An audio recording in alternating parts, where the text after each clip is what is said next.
tornadoes, hurricanes, floods, ice melting. Since the early 20th century, we've been increasing our CO2 emissions, polluting the oceans, and cutting tons of trees. Tons of species are now in danger.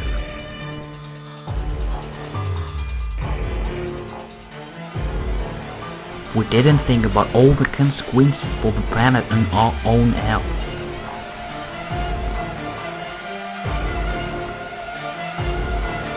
Global warming. Is it our fault? Is it too late?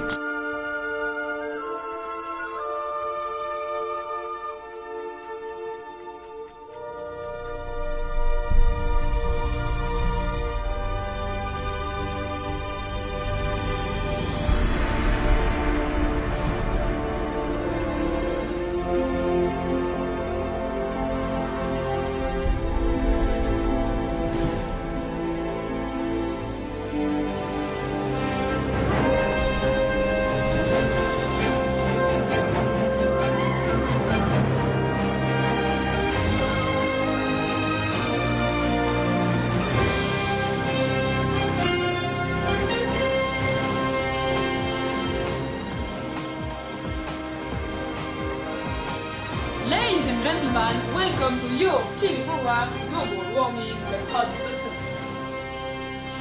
I am Chris Johnson, climatology teacher at the University of Harvard, and Robert Gutenstein, scientist at the NRC FCC of Berlin. First of all, Mr. Johnson, what causes climate change? Well, we do know that greenhouse gases are responsible of global warming, but we actually think that global warming is also due to natural phenomena. Right. What are exactly the greenhouse gases, Mr. Gutenstein? Greenhouse gases are atmospheric gases that have the ability to trap the sun's heat and warm the surface of the Earth up. The presence of a small amount of these gases makes the Earth habitable. However, human activity has dramatically increased the concentration of greenhouse gases. The main greenhouse gases are carbon dioxide, methane, and steam water. And where do they come from? They come from pollution rejected by cars, factories, and oil combustion. Now, Mr. Johnson, could you explain us what are exactly the impact of climate change and global warming? Well, first, we've got the ice melting problem. A study shows that from the early 19th century to 2005, the surface of the ice field has decreased to about 1.5 million square kilometers, which put polar bear's life in danger as well as other animals that live in the place. Ice melting also causes the increase of the ocean level, which will lead to the disappearance of lands like Calcutta area, which will be completely flooded in the years to come. What's more, the wildlife in some region will be threatened because the climate won't be appropriate anymore. Animals and vegetation will disappear, and it will affect the working of the food chain. Right. Dr. Gutenstein? Yes. Besides, deserts will move forward and spread. Dry regions will become drier and drier, meanwhile regions with low temperature will become colder and colder, and so on. The contrast between regions will increase, as well as natural disaster. For example, in several decades, southern France will have the same climate as northern Africa.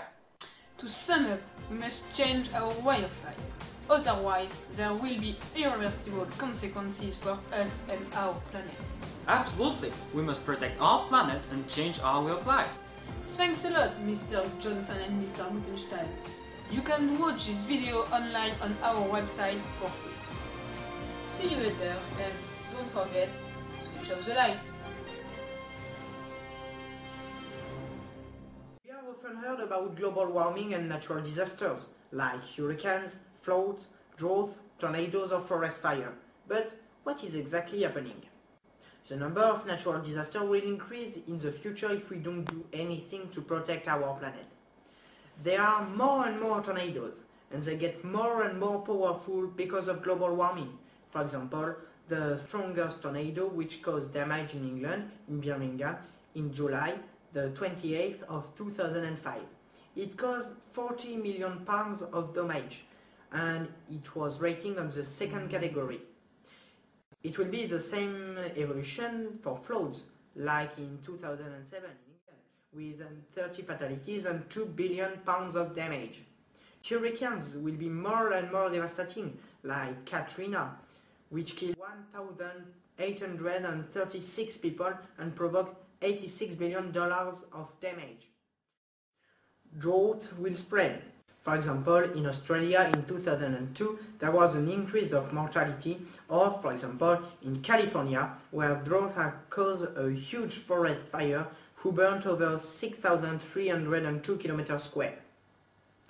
People who are living in devastated countries will have to leave, and there will be more and more immigrants that we won't be able to welcome in Europe.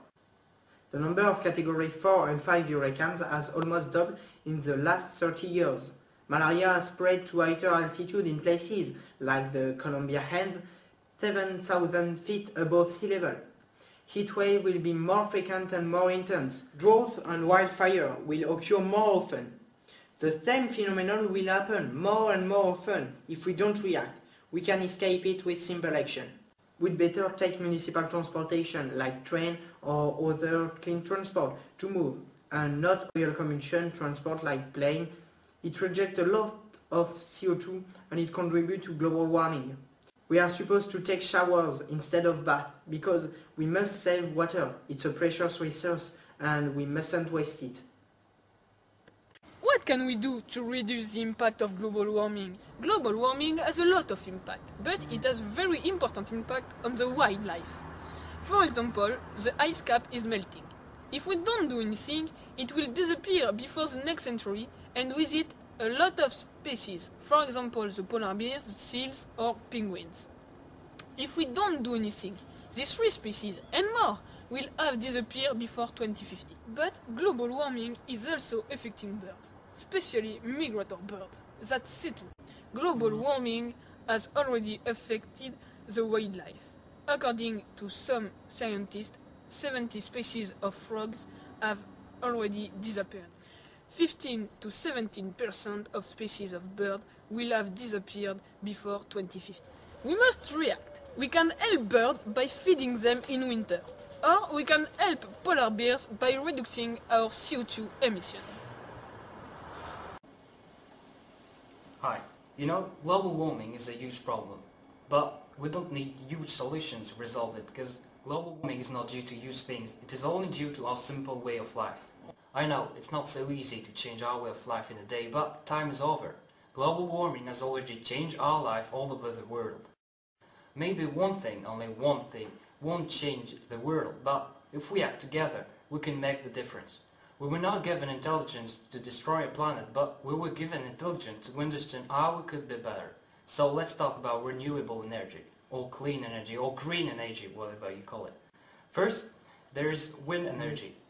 With airflows, it can be used to run wind turbines, and that gives you electricity. It is a good way to get our electricity without greenhouse gases.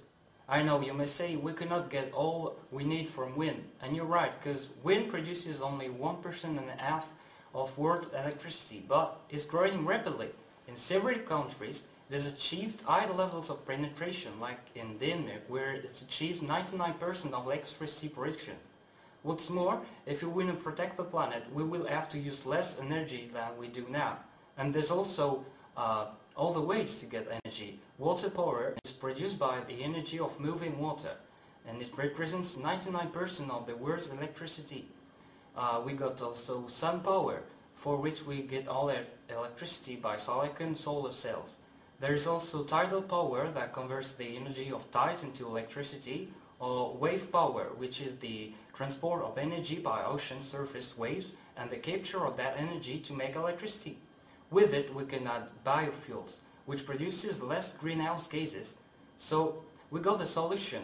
The next time you buy a car, buy one which uses biofuels or electricity. For the moment they are not very powerful, but if nobody buys them, those who make the cars won't get enough money to keep working on it. Make your house use less energy with heat isolation effect, so contribute to the production of green energy.